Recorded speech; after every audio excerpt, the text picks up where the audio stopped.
Hello everyone and welcome to a new set of videos made by ATD, this time about places in Seville that will make famous variety classical and pop culture.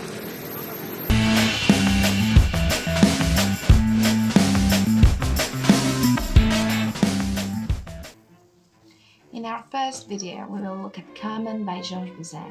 As any opera fan will know, Seville is the setting of the opera, as well as the book it is based on by Prosper Mérimée. Seville is the home of the tobacco factory from the first act.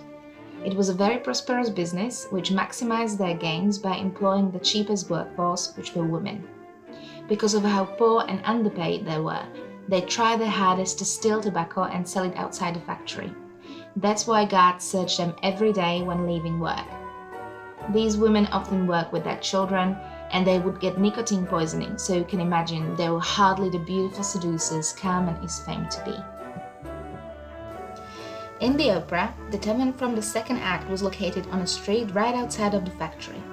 However, in the book, Carmen lived in Triana, which is a neighborhood across the bridge from the Seville and which was largely inhabited by gypsies, poor people and artists.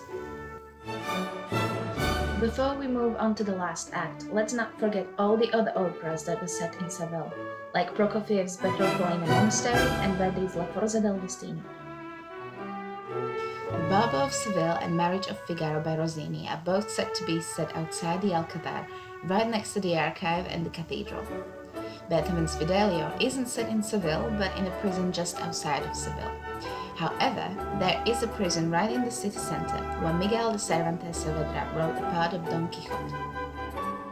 The last act is set outside the walls of the bullring.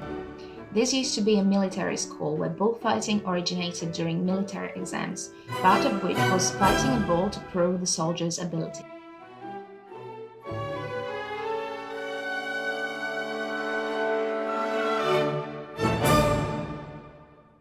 Yeah. Look at me.